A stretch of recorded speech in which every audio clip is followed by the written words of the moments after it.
शारदीय नवरात्रि का पावन पर्व अब समापन की ओर है। कुछ लोग दुर्गा अष्टमी मनाते हैं तो कुछ लोग नवमी। दुर्गा अष्टमी और नवमी का क्या कुछ महत्व है और इस बार क्या शुभ मुहूर्त है, इस पर बात करने के लिए हमारे साथ खास तौर पर मेहमान हैं झंडेवाला देवी मंदिर के पुजारी पवन कुमार जी। पवन जी, बहुत बहुत स्वागत है आपका नवोदय टाइम्स के डिजिटल प्लेटफॉर्म पर। सबसे पहले आपसे यही जानना चाहेंगे कि दुर्गा अष्टमी और नवमी का क्या कुछ महत्व है। दुर्गाष्टमी और नवमी के विषय में बात हो रही है तो सबसे पहले हम जानते हैं दुर्गा के 9 रूपों के बारे में। देखिए, शारदीय नवरात्रों की ये जो 9 रूप हैं, ये विशेष एक संख्या को दर्शा रहे हैं, जो संख्या है 9। हमारे शास्त्रों में ईशावास्य उपनिषद में लिखा है, पूर्णमदः पूर्णमिदं पूर्णात् पूर्णमुदच्यते पूर्णस्य पूर्णमादाय पूर्णमेवावशिष्यते। 9 संख्या अपने आप में पूर्ण है, इसीलिए हमारे शास्त्रों में नवरस, नवग्रह, नवदुर्गा, नवरात्रि इत्यादि ये 9 को विशेष दर्शाते हैं। इसीलिए कहा कि यदि पूर्ण संख्या में से पूर्ण संख्या को जोड़ दें या घटा दें या भाग कर दें या गुणा कर दें तो वो पूर्ण रहती है। तो यही पूर्णता माँ जगदम्बा अपने आप में दर्शा रही है। कहते हैं कि यदि शिव में शक्ति ना हो तो शिव जो है शव है, इसीलिए शक्ति का विशेष रूप से पूर्ण होना बहुत अनिवार्य है।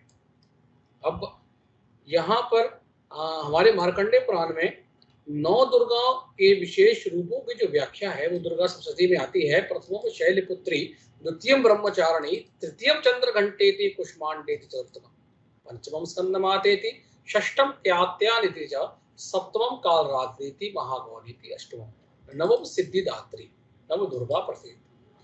देखिए, हम अपने जीवन में यदि देखें तो आरंभिक स्तर पर जो नियम है वो कठोर होते हैं पर्वत के समान। तो पर्वत, शैलपुत्री पर्वत का स्वरूप, तो हम जब 9 दुर्गाओं के व्रत को आरंभ करते हैं तो उनके जो नियम हैं, उनके जो व्यवस्थाएं हैं वो पर्वत के समान कठिन होती है, कठोर होती है।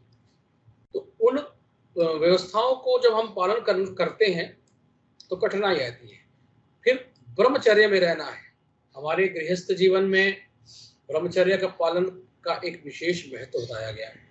इसलिए कहा है कि यदि तेजस्वी होना है, ओजस्वी होना है तो ब्रह्मचर्य का पालन बहुत आवश्यक है। तो हमारे शास्त्र कहते हैं, ज्योतिष शास्त्र विशेष रूप से कहते हैं कि विशेष पर्वों के दिनों में या विशेष तिथियों पर जो है हमें ब्रह्मचर्य का पालन करना बहुत जरूरी है। तो 9 दुर्गाओं का जो ये त्योहार है, इन त्योहारों में ब्रह्मचर्य का पालन करते हुए यदि हम इन कठोर नियमों का पालन करेंगे तो हम ओजस्वी तेजस्वी बनेंगे। इसलिए प्रथम शैलपुत्री जो कठोरता के नियम को दर्शाते ही है, ब्रह्मचर्य के रूप में चंद्रघंटा, माँ चंद्रघंटा के स्वरूप में चंद्रमा के समान ओजस्वी स्वरूप हमें प्रदान करती है। इसी तरह कुष्मांडा, ब्रह्मांड, हमारे अंदर वो ब्रह्मांड का निर्माण हो, हमारे अंदर वो सद्भावना सद्बुद्धि हो, इसलिए इन व्रतों को किया जाता है। व्रत करने का अगर यदि हम कहीं व्रत क्यों किया जाता है, ये पूजन क्यों किया जाता है, तो पूजन करने से हमें जो है सबसे पहले जो प्राप्ति होती है वो है पुण्य की प्राप्ति। पुण्य कहें, पुण्य किसे कहते हैं, तो कहते हैं कि यदि हमारे भावनाएं शुद्ध हो जाए, हमारे विचार शुद्ध हो, हमारे सद्बुद्धि प्राप्त हो, वही पुण्य है। तो पुण्य, भगवती की पूजा करने से, आराधना करने से हमारी बुद्धि शुद्ध होती है, हमारे मन में सद्भावना पैदा होती है, सदाचार पैदा होता है, जिससे आगे हम जाकर तरक्की करते हैं, उन्नति करते हैं। इसीलिए 9 दुर्गाओं की पूजा विशेष महत्व रखती है अपने आप में, अंत में सिद्धि प्राप्त करती है। महागौरी की पूजा, अष्टमी की पूजा कही गई है। कहते हैं कि जब हम प्रथम दिन से अंतिम दिवस तक भगवती की पूजा आराधना करते हैं, जिस प्रकार से वो क्रम बनाया गया है नियम से, तो सौभाग्य की प्राप्ति होती है। सौभाग्य हमारे जीवन में बहुत जरूरी है। पहले परिश्रम, फिर ईश्वरीय कृपा और फिर सौभाग्य। जब इन तीनों का मेल होता है तब हमें सिद्धि प्राप्ति होती है। इसीलिए अंत में सिद्धिदात्री देवी की पूजा की जाती है, ताकि हमें वो सिद्धि प्रदान करें। सिद्धि का यदि हम अर्थ समझें तो सिद्धि का अर्थ ये नहीं है कि किसी कंदराओं में, गुफाओं में जाकर हम तपस्या करें और वहां में कोई विशेष सिद्धि प्राप्ति होगी। सिद्धि का अर्थ है जिस लक्ष्य के लिए हम जीवन यापन कर रहे हैं उस लक्ष्य की हमें प्राप्ति हो, जिसलिए हम व्रतों को, अपने व्रत नियमों को पालन कर रहे हैं, उन नियमों का पालन हो। इसलिए जो है हमें भगवती की आराधना करनी चाहिए। यही विशेष महत्व है इन नवरात्रों का। नवरात्र में जो दुर्गा अष्टमी है, नवमी के पूजन का एक विशेष महत्व है। कन्या पूजन इस दिन पर खास तौर पर किया जाता है। कन्या पूजन कैसे करें, बताएंगे आप? हाँ, कन्या पूजन का विशेष नियम हमारे शास्त्रों में कहा गया है। विशेष रूप से जिस प्रकार मैंने आपको पहले भी कहा है कि 9 दुर्गाओं की पूजा की जाती है। 9 दुर्गा का जो मतलब है वो है दुर्गा के 9 रूप, प्रथम शैलपुत्री, द्वितीय ब्रह्मचारिणी इत्यादि जो मैंने नाम आपको यहाँ कहे हैं, उन स्वरूपों की पूजा इन नवरात्रों में की जाती है। इसीलिए नवरात्रों में भगवती को प्रसन्न करने के लिए 9 कन्याओं का होना बहुत ही अनिवार्य है। कहते हैं साथ में 2 लड़के भी हैं जो हनुमान जी और भैरव जी का रूप दर्शाते हैं। यदि 2 ना मिले तो हम उन 9 कन्याओं के साथ एक लड़के की पूजा भी कर सकते हैं। इस प्रकार वो पूजा करनी चाहिए जिस प्रकार हम माँ भगवती की पूजा करते हैं। जैसे कि भगवती की पूजा का जो विधान है उसका नियम हमारे शास्त्रों में पंचोपचार, षोडशोपचार, 32 उपचार इस तरह से विशेष कहा गया है। जैसे सबसे पहले भगवती की पूजा करने के लिए भगवती का आवाहन, आवाहन का मतलब है निमंत्रण देना। ठीक उसी प्रकार कन्याओं को भी पहले निमंत्रण देना है। कुछ लोग आजकल कहीं से भी कोई लड़की पकड़ के ले आए, पूजा कर ली, वो नहीं, विशेष रूप से निमंत्रण देकर भगवती को अपने घर में बुलाना है। भगवती कन्या का स्वरूप है। तो कन्या, देखिए हमारे शास्त्र में कुछ लोग हमें कहते हैं कि हम लोग रूढ़िवादी हैं, कन्याओं को दरकिनार करते हैं, महिलाओं को दरकिनार करते हैं। ऐसा नहीं, हमारे ये परंपरा साक्षात रूप से दर्शा रही है कि यत्र नारीस्तु पूज्यन्ते रमन्ते तत्र देवता। हमारे शास्त्र ये चिल्ला चिल्लाकर कह रहे हैं कि भारत देश जो कि सनातनी परंपरा है वो कन्याओं को विशेष महत्व दे रही है। इसीलिए कन्याओं का पूजन यहाँ पर विशेष रखा गया, कन्याओं को देवी का स्वरूप माना गया। तो देखिए, कन्या की पूजन करने के लिए कन्याओं को घर में निमंत्रण दें, उसके बाद उनके बैठने के लिए उचित व्यवस्था करें, अच्छा आसन दें, उनके हाथ पांव को धुलाएं, उसके बाद उन्हें तिलक लगाएं, उन्हें कलावा बांधें और जो भी उपहार वो दे सकते हैं जो उन्हें प्रिय है कन्याओं को, वो उपहार दें। हलवा चना का प्रसाद दें, खीर पूड़ी का प्रसाद दें। इस प्रकार जो है, जैसे लोकाचार में वो प्रसाद देते हैं कि कुछ स्थानों पर खीर पूड़ी दी जाती है, कुछ स्थानों पर हलवा चना दिया जाता है। तो जैसी व्यवस्था, जैसे परंपरा लोगों की है, अपने परंपरा के अनुसार वो जो है कन्याओं को भोग लगाएं।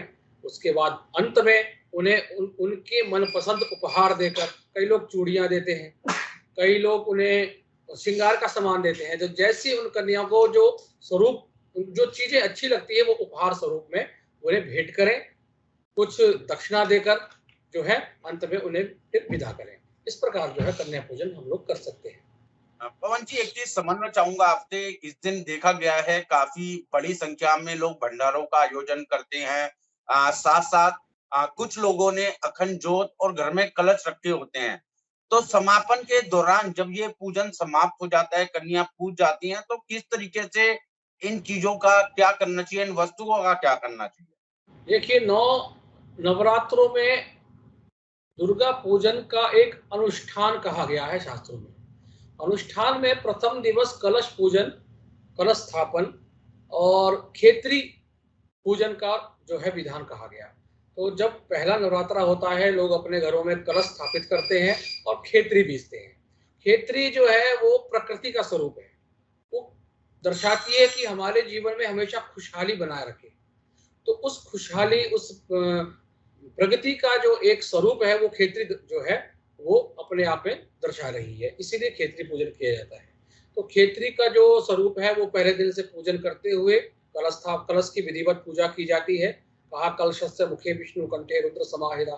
इसके कलश के जो मुख में जो है वो विष्णु का वास है और कंठ में जो है भगवान रुद्र का वास है।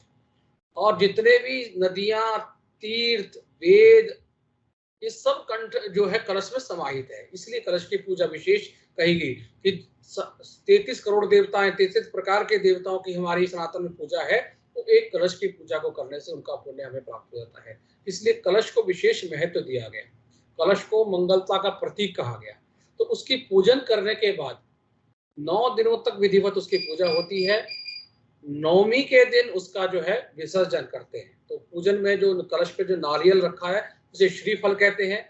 उस नारियल को आप जो है अपने मंदिर में रख सकते हैं, अथवा उसे फोड़कर उसका उस भोग लगाकर जो है अपने परिवारजनों में, अपने संबंधी जनों में जो है वितरित भी कर सकते हैं।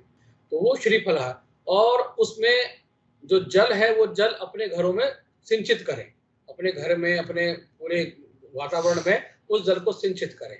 यदि कोई किसी प्रकार का भूत प्रेत, जादू टोना, इस तरह की कोई बाधा हो, तो उस जल से, अभिमंत्रित जल वो होता है, उससे सिंचित करने पर उसकी वो बाधा भी दूर होती है। तो ये कलश का विशेष महत्व है। तो कलश का जो जल है, नवमी वाले दिन कलश को उठाकर उसका जल जो है पूरे घर में उसका अभिसंचित करें, उस फल का प्रसाद रूप से ग्रहण करें, अथवा उस श्रीफल को घर के मंदिर में सजाकर भी रख सकते हैं। तो ये है खेतरी जो वह हमने बीजी हुई है। जब खेतरी 9वें दिन उसका विसर्जन कर जाता है, खेतरी काटी जाती है। खेती को उखाड़ना नहीं है, ये विशेष ध्यान रखना है। कई लोग खेतरी उखाड़ते हैं, उखाड़ी नहीं जाती है, खेतरी काटी जाती है। खेतरी को लेकर भगवती के चरणों में अर्पित करने के बाद खेतरी को जो है अपने परिवारजनों में, अपने रिश्तेदारों में जो है वितरित करना चाहिए। कहते हैं खेतरी को जितना अधिक विस्तृत करेंगे उतनी अधिक प्रसन्नता, उतनी अधिक खुशहाली हमारे घर में, विशेष रूप से बरकत। आज बरकत की कमी हमें हमारे घरों में दिखाई दे रही है। उसका कारण यही है कि हम विधिवत भगवान की, भगवती की पूजा नहीं कर रहे। तो जो विधि हम यहाँ पर कह रहे हैं कि खेतरी को अपने सभी संबंधियों में वितरित करना चाहिए, उससे जो है खुशहाली पूरे घर में जो है आती है, बरकत आती है। तो ये विधान जो है खेतरी पूजन का और कलश पूजन का जो है 9 दिनों में किया जाता है। एक चीज ये कि 23 तारीख को अष्टमी है और 24 को नवमी, क्योंकि अक्सर देखा जाता है कि अष्टमी या नवमी की जो तारीखें होती हैं वो 2-2 दिन हो जाती हैं। तो एक बार आप दोबारा दोहरा सकें कि 23 तारीख और 24 तारीख को क्या कुछ शुभ मुहूर्त है? देखिए 23 तारीख की अष्टमी है, सुबह 8 बजे से 10 बजे के बीच में कन्या पूजन करें, जो अष्टमी के लोग कन्या पूजन करते हैं। और जो लोग खेतरी विसर्जन करना चाहते हैं और कलश को जो रखा है घर में, या जोत जो जिन्होंने प्रकट कर रखी है, तो जोत की जो शांति का जो समय है वो 8 बजे से लेकर 10:30 का 24 तारीख नवमी को है। तो नवमी को जोत, जो प्रचंड जोत है, उसको शांत कर सकते हैं, कलश उठा सकते हैं और खेतरी को विसर्जित कर सकते हैं, और देवताओं का विसर्जन उसी दिन जो है वो कर सकते हैं। ये समय है। और 23 तारीख को सुबह 7 बजे से लेकर 10 बजे का, और 24 तारीख को सुबह 8 बजे से लेकर 10:30 बजे तक के बीच में भी कर सकते हैं। बहुत बहुत शुक्रिया पवन जी, नवोदय टाइम्स के डिजिटल प्लेटफॉर्म से बात करने के लिए और ये महत्वपूर्ण जानकारी दर्शकों के साथ साझा करने के लिए। जय माता दी।